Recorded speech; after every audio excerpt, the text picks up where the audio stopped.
जब आए तो कई सवाल उठा गए। एक तरफ बीजेपी के खाते से खतौली सीट निकल चुकी है तो दूसरी तरफ रामपुर में किले में सेंध लग चुकी है, मगर मैनपुरी में डिंपल ने कुछ ऐसा कर दिखाया जिसकी शायद किसी ने कभी कल्पना न की हो। तीनों सीटों की सियासी लड़ाई ने 22 के धुरंधर नजर आ रहे हैं। 24 में कौन सिकंदर बनेगा ये अगले घंटे में समझिए।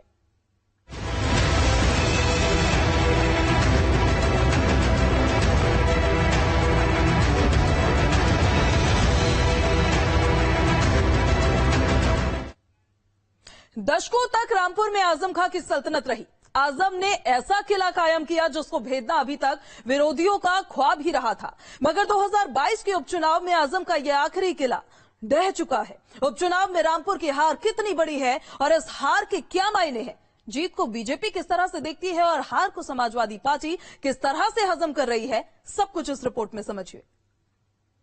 नया रामपुर के निर्माण का सवेरा शुरू हो चुका है। ये इतिहास बना है, इतिहास देखिए आप, पता नहीं रामपुर वालों को ये इतिहास दोबारा कब देखने को मिलेगा। गुलामी की जंजीरों को तोड़कर भारतीय जनता पार्टी की तरफ यहाँ का मुस्लिम आज आगे आया है। अगर हम नहीं जीतते हैं तो ये जीत रामपुर की पुलिस को मुबारक हो। तो रामपुर में वो हो गया जो आज तक नहीं हुआ था। 8 दिसंबर की सुबह जब वोटों की गिनती शुरू हुई तो 20 राउंड तक बाजी समाजवादी पार्टी के हाथों में रही, लेकिन 20 राउंड के बाद समाजवादी पार्टी की साइकिल पर ऐसा ब्रेक लगा जिसके बाद आजम खान के करीबी आसिम राजा अर्श से सीधे फर्श पर आ गए। आज रामपुर में जिस तरीके का ऐतिहासिक परिणाम जो आया है, जिसमें आज भारतीय जनता पार्टी 34,000 मतों से आज जो विजय हुई है, इसके लिए रामपुर के हिंदू, रामपुर के मुसलमान सब भाइयों को मेरा बहुत बहुत आभार व्यक्त करता हूं और विश्वास दिलाता हूं कि जिस विश्वास के साथ उन्होंने मुझे चुना है मैं उस पर खरा उतरूंगा। शुरू के 20 राउंड तक तो समाजवादी पार्टी के सिपाही आसिम राजा का भोकाल टाइट रहा, मगर गिनती में भी आसिम राजा को कोई खास बढ़त हासिल न हो सकी। शुरुआती 20 राउंड का गणित ऐसा था कि आसिम राजा लीड में जरूर थे, मगर ये लीड 5 से 6 हजार वोटों के बीच ही सिमटी रही। इन 20 राउंड में रामपुर जिले के शहरी इलाकों की सीटों पर काउंटिंग हुई। ये इलाके मुस्लिम बाहुल्य माने जाते हैं, मगर बढ़त में महज 5 से 6 हजार का मार्जिन इशारा था कि मुस्लिम बाहुल्य इलाकों में भी आजम खान का जलवा पहले जैसा नहीं रहा। 20 राउंड तक आकाश सक्सेना पीछे रहे, लेकिन उसमें सबसे रोचक तथ्य ये है कि 20 राउंड की जो गिनती हुई वो रामपुर शहर जो मुख्य शहर है वहां पर हुई, और चूंकि वो इलाके मुस्लिम बाहुल्य इलाके माने जाते हैं, लेकिन वहां पर भी जो बढ़त का मार्जिन था, जो बढ़त बनाई थी समाजवादी पार्टी ने और जो उसका मार्जिन था वो भी 5 से 6 हजार वोट से ज्यादा कभी नहीं हुआ। यानी कि जो मुस्लिम बाहुल्य इलाके हैं वहां पर भी इस बार आकाश सक्सेना यानी कि जो बीजेपी के उम्मीदवार हैं उनको ठीक ठाक वोट मिले हैं। 20 राउंड पूरे होने के साथ ही बीजेपी का करिश्मा रामपुर सदर सीट पर साफ नजर आने लगा। वक्त बीतने के साथ रामपुर के गढ़ में आजम की घट रही साख सामने थी। अब रामपुर में समाजवादी पार्टी की साइकिल पर सवार उनके सिपाही अपनी आंखों के सामने हार को देख सवाल उठाने लगे। ये जो 20 राउंड शुरू के थे जिसमें हमारी बढ़त 5-6 हजार की थी, यहाँ हमारी बढ़त 50-60 हजार की होती थी हमेशा। अभी फरवरी 2022 के चुनाव में हमारी बढ़त इन बूथों पर 70,000 की थी। आप देख लें, ये 70,000 की बढ़त 7,000 पे लाने का काम रामपुर की खाकी वर्दी ने किया है। इन सबको शर्म आना चाहिए, इन सबको डूब मरना चाहिए कि इन्होंने लोगों के वोट का अधिकार छीन लिया। शाम होते होते रामपुर जिले के नतीजे साफ होना शुरू हो चुके थे। रामपुर ऐसे नतीजे की तरफ बढ़ चुका था जिसको आजादी के बाद से आज तक नहीं देखा गया। सीट पर कायम आजम खान का तिलिस्म समय के साथ टूटता जा रहा था। नतीजे एक ऐसे मोड़ पर आ गए जहां समाजवादी पार्टी के पास से वो सीट जा रही थी जिस पर 10 बार जीत हासिल कर आजम ने अपनी मुहर लगा दी थी। आजादी के बाद पहली बार आज भारतीय जनता पार्टी यहाँ विजयी हुई है। इसके अलावा कश्मीर के बाद पहली विधानसभा रामपुर की सीट ऐसी है जहां पर 70% से ज्यादा जहां मुस्लिम हैं, और उसमें आज योगी सरकार पर जो विश्वास जताया है यहाँ के मुस्लिम भाइयों ने, उसके लिए मैं सभी का, रामपुर की जनता का बहुत हाथ जोड़ के मैं बहुत आभार व्यक्त करता हूं। और मैं विश्वास दिलाता हूं कि रामपुर में जो 80 साल सन 80 के बाद से हिंदू और मुसलमानों के बीच में जो ये खाई पैदा की गई थी, उस खाई को मिटाने का पूरा प्रयास करूंगा। जश्न, पटाखे, रोशनियां। रामपुर में दिसंबर महीने में बीजेपी की दिवाली शुरू हो गई। यकीनन ये जीत ऐतिहासिक थी। आजादी के बाद ऐसा नतीजा जिसकी उम्मीद शायद समाजवादी पार्टी को पहले से ही हो चुकी थी। अब हार का ठीकरा प्रशासन के स्तर पर फोड़ने का सिलसिला शुरू हुआ। अगर रिजल्ट हमारे हक में नहीं आता है तो शहर के लोगों का वोट का राइट खाकी वर्दी ओढ़कर, हाथ में डंडा लेकर, गले में रिवॉल्वर डालकर लूटने वालों को मुबारक हो। यहाँ पार्टी से मुकाबला था ही नहीं। आजादी के बाद से आज तक भारतीय जनता पार्टी 37 विधानसभा का चुनाव नहीं जीत सकी। समीकरण ऐसे हैं कि वो जीत भी नहीं सकती। उसको जिताने के लिए खाकी वर्दी ने रामपुर की एक खेल खेला है, और वो आज का जो रिजल्ट अगर हम नहीं जीतते हैं तो ये चीज खाकी वर्दी को मुबारक। रामपुर के लोगों को वोट डालने बिल्कुल नहीं दिया गया। समाजवादी पार्टी के उम्मीदवार और आजम खान के करीबी आसिम राजा भले ही प्रशासन को सवालों के घेरे में खड़ा कर रहे हैं, मगर बीजेपी इस जीत को उस जनता का विश्वास मानती है जिसने बीते अब तक 4 दशक से आजम खान को सिर आंखों पर चढ़ा कर रखा था। रामपुर की जनता का बहुत धन्यवाद मैं देता हूं। और आज ये साफ हो गया है कि इस देश में जो रामपुर का मुसलमान ही नहीं, उत्तर प्रदेश का जो मुसलमान है वो योगी सरकार में पूरी तरह सुरक्षित और सम्मान महसूस कर रहा है। और आज ये जो परिणाम है उसमें सरकार का जो विश्वास है सरकार के प्रति, वो एक रामपुर की जनता में, रामपुर के मुसलमान भाइयों में जो दिखा है। एक तरफ बीजेपी के खेमे में जीत की खुशियां थी तो दूसरी तरफ समाजवादी पार्टी के उम्मीदवार आसिम राजा प्रशासन को सवालों के कटघरे में खड़ा कर रहे थे। बूथ कैप्चरिंग जैसे दावे किए, आरोपों के बाण प्रशासन के जिम्मेदार अधिकारियों पर चलाए। प्लानिंग करके रामपुर के शहरियों को वोट डालने ही नहीं दिया है और बूथों को लूट लिया है एकदम। मात्र 20% पोलिंग हुई है 252 बूथों की, और जो शहर के बाहर बूथ थे, सिविल लाइन एरिया के और देहात के एरिया के, वो सब बूथ पे कैप्चर कर लिया गया। वहां 50% पोलिंग, 60%, 70%, 75% और 80% तक पोलिंग हुई। आजम के गढ़ रामपुर के किले को फतेह करने के बाद आकाश सक्सेना इतिहास रच चुके हैं। बिल्कुल, ये अपने आप में के तिलिस्म को तोड़ने में मदद की।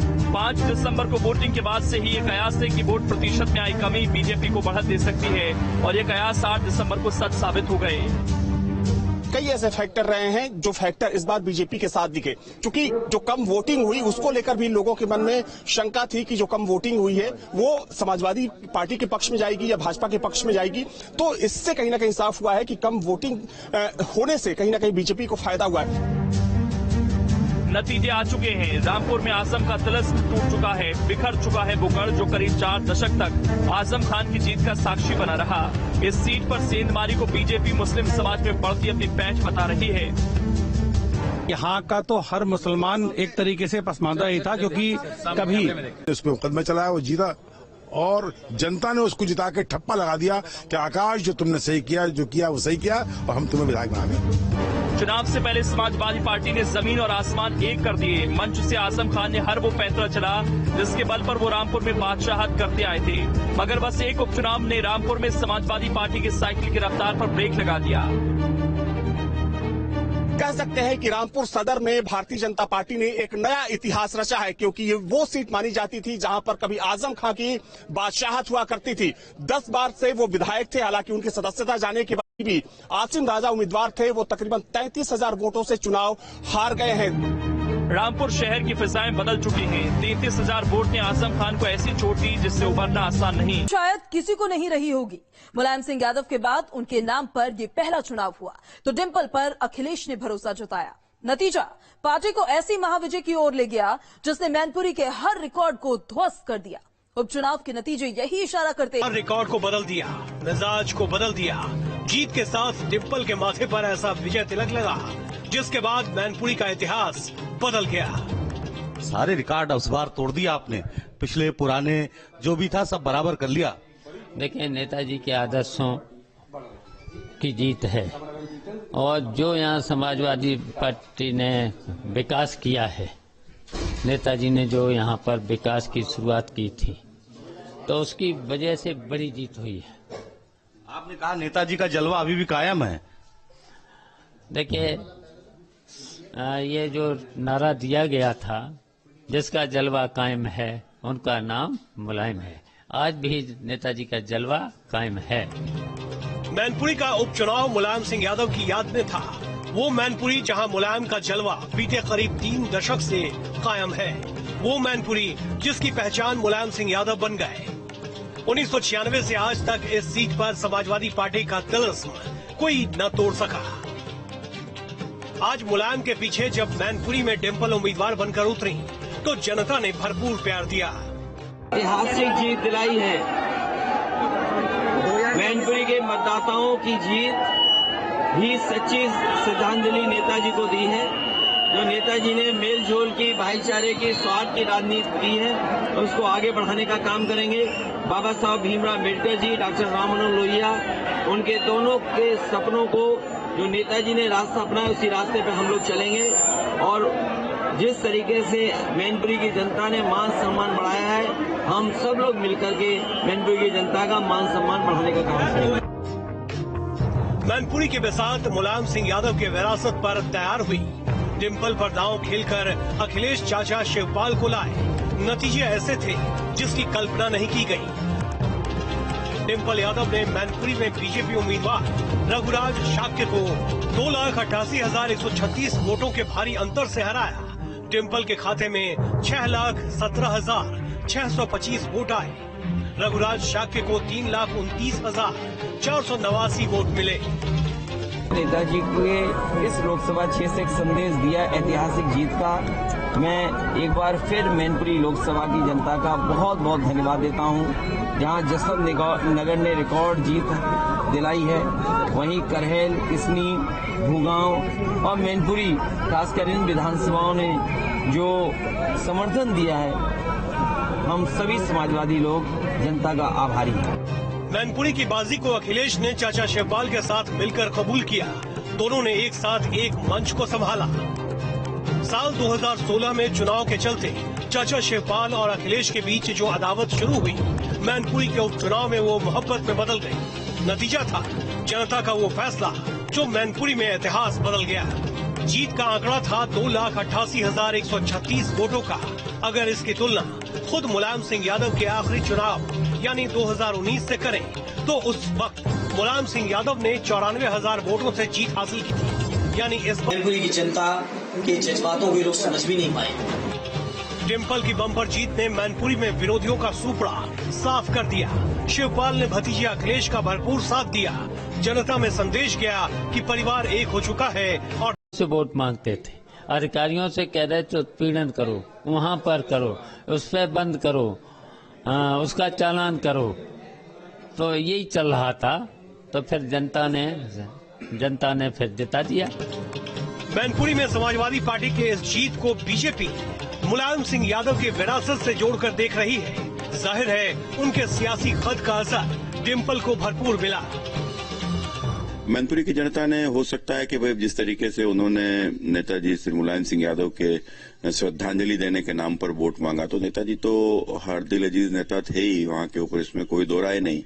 दूसरे दलों के लोग भी उनको वोट कर देते थे जिस प्रकार की स्थितियां मैनपुरी में। तो कुल मिलाकर हो सकता है कि भाई श्रद्धांजलि के नाम पर वोट दे दिया हो या जो भी हो। कुल मिलाकर देखो, लोकतंत्र में जनता का ही अंतिम जनादेश होता है और जो भी होता है वो स्वीकार्य होता है। मैनपुरी में मुलायम सिंह यादव का जलवा कायम है। दशकों से जो विरासत चली आ रही थी उसको डिम्पल ने संभाला।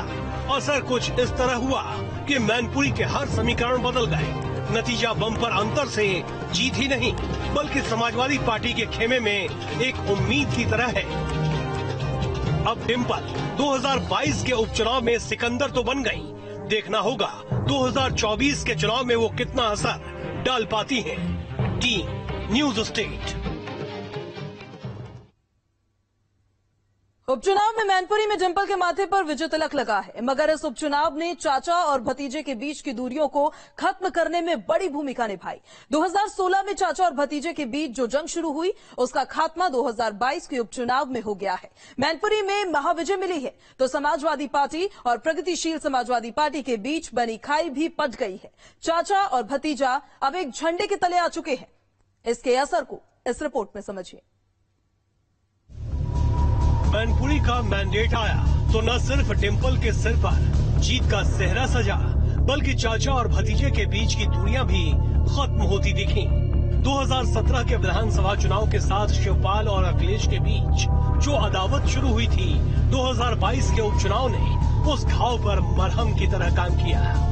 बसपा के माननीय राष्ट्रीय अध्यक्ष शिवपाल यादव जी ने अपनी पूरी पार्टी का समाजवादी पार्टी में विलय कर दिया है। इसका हम लोग बहुत बहुत स्वागत करते हैं और आज जनता को भी, कार्यकर्ताओं को भी बहुत खुशी का ये अवसर है कि आज माननीय शिवपाल यादव जी और अखिलेश यादव जी एक हो गए हैं। यूं तो 6 साल पहले चाचा शिवपाल और भतीजे अखिलेश के बीच विवादों की शुरुआत हुई। 2022 के विधानसभा चुनाव में चाचा और भतीजे एक मंच पर दिखे भी, लेकिन नतीजों ने दोनों को फिर से अलग कर दिया। लेकिन मुलायम के निधन और मैनपुरी के इलेक्शन ने ये असर किया कि चाचा अपनी पार्टी को खत्म करके भतीजे अखिलेश के साथ खड़े नजर आए। मुझे खुशी है कि आज आदरणीय शिवपाल चाचा जी, उनका भी दल समाजवादी पार्टी में साथ आ गया है और अब एक ही झंडे के नीचे सब लोग काम करेंगे। समाजवादी पार्टी के साथ शिवपाल यादव के पार्टी की विलय एसपी कार्यकर्ताओं के बीच खुशी लेकर आई। संदेश यही है कि परिवार अब एक हो चुका है और उम्मीद है कि न सिर्फ संगठन की ताकत बढ़ेगी, बल्कि वोटों का बंटवारा भी कम होगा। देखिए, उत्तर प्रदेश के लिए, समाजवादियों के लिए आज बड़ा दिन है जब मैनपुरी में आदरणीय डिम्पल यादव जी ऐतिहासिक जीत को दर्ज करती हैं और मैनपुरी में ही आदरणीय शिवपाल यादव जी की पार्टी का विलय आदरणीय अखिलेश यादव जी समाजवादी पार्टी में करा देते हैं।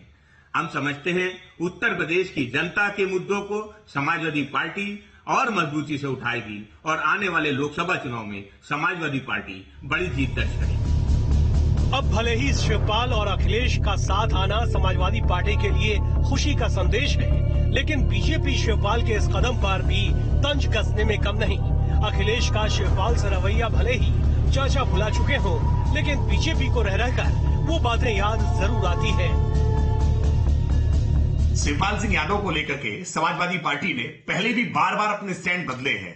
पत्र लिख करके बाकायदा उनको स्वतंत्र करने का काम किया। उससे पहले उन्हें पार्टी के अध्यक्ष पद से बर्खास्त किया, समाजवादी पार्टी से रुसवा करके बाहर निकाला था और आज उनको शामिल कर रहे हैं। तो भी संशय तो इस बात को लेकर के खड़े ही है कि शिवपाल सिंह यादव के साथ आने वाले समय में वो क्या व्यवहार करेंगे। लेकिन इन सारी बातों के लिए शिवपाल सिंह यादव स्वयं जिम्मेदार होंगे, क्योंकि राजनीति में जो अपने आत्मसम्मान और स्वाभिमान का ध्यान नहीं रखता, निश्चित तौर पर उसको अपमान ही मिलता है और यही अपमान शिवपाल सिंह यादव को आगे भी मिलेगा।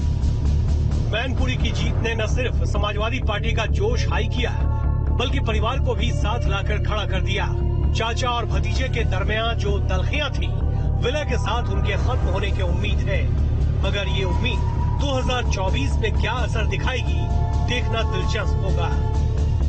Team news state. और इसी के साथ इस खास पेशकश में हमारे साथ अभी इतना ही। आप बने रहिए न्यूज स्टेट के साथ।